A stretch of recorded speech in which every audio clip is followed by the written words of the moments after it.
রাষ্ট্রের সাথে দুই দেশের সম্পর্ক রাষ্ট্র রাষ্ট্রের সম্পর্ক হয়। আমাদের সাথে গত 15.5 বছর ছিল ভারত শেখ হাসিনা সম্পর্ক। ভারত বাংলাদেশ সম্পর্ক ছিল না, ছিল ভারত শেখ হাসিনা সম্পর্ক। রাষ্ট্রের সাথে ব্যক্তির সম্পর্ক, এবং ওই ব্যক্তি শেখ হাসিনা সেই ভারতের মানুষ, ভারতের লোক হয়ে ভারতের দেশে হয়ে কাজ করেছে 15.5 বছর। তাহলে রাষ্ট্র রাষ্ট্র সম্পর্ক কি ছিল ভাই? কিচ্ছু ছিল না। কিন্তু এখন সেইখান থেকে আমাদের রাষ্ট্র রাষ্ট্র সম্পর্ক শুরু করতে হবে, এবং সেইটা শুরু করার জন্য অনেক বড় ভাবে পদক্ষেপ নিতে হবে বাংলাদেশের অন্তর্বর্তীকালীন সরকারে। ওনারা চেষ্টা করছেন না, সেটা আমি দেখছি না। আপনারা খেয়াল করবেন, 5ই আগস্ট যখন এই যে হাসিনার সরকার আমরা টেনে নামাতে সক্ষম হলাম, তারপরে 6, 7, 8 আগস্ট ভারতের ফরেন পলিসি, ভারতের ফরেন সেক্রেটারি জয়শঙ্কর বাবু সে কি কি ধরনের কথা বলছিলেন, অনেক নরম সুরের কথা বলছিলেন। উনি বলছিলেন বাংলাদেশে গণঅভ্যুত্থান হয়েছে, আমরা বাংলাদেশের জনগণ সেইটা চাইবে, আমরা জনগণের সাথে আছি।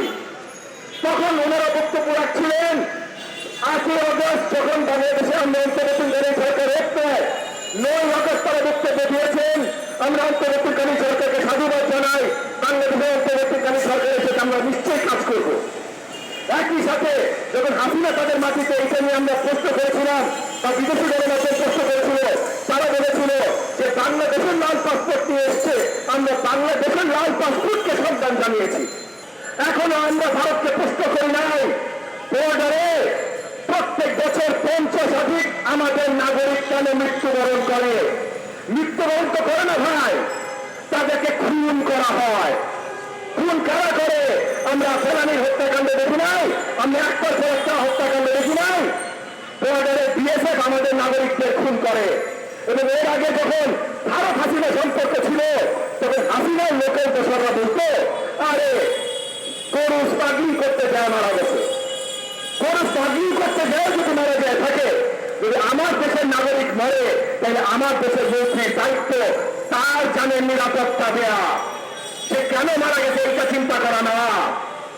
তো আজকে আমাদের অন্তর্বর্তীকালীন সরকারের এই আলোচনাগুলো আসতে হবে।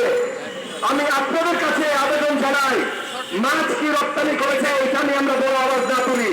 দিলাম ভাই একবার মাছ, যদি সেইটাতে আমাদের অন্য আরো 10টা জিনিস আমরা পাই তাকে দিলাম ভাই মাছ, কিন্তু অন্য 10টা জিনিস কি পাচ্ছি?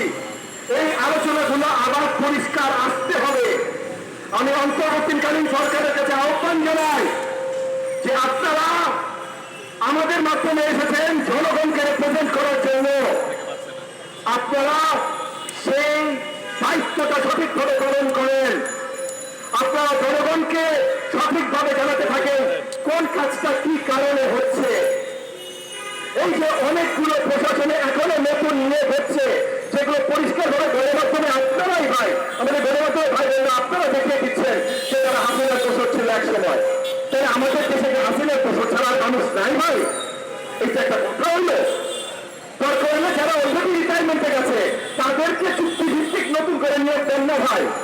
এটা একটা ইমার্জেন্সি সিচুয়েশন, ইমার্জেন্সি সিচুয়েশনে ইমার্জেন্সি কাজ করতে হবে, সবকিছু তো নর্মাল ভাবে চলবে না।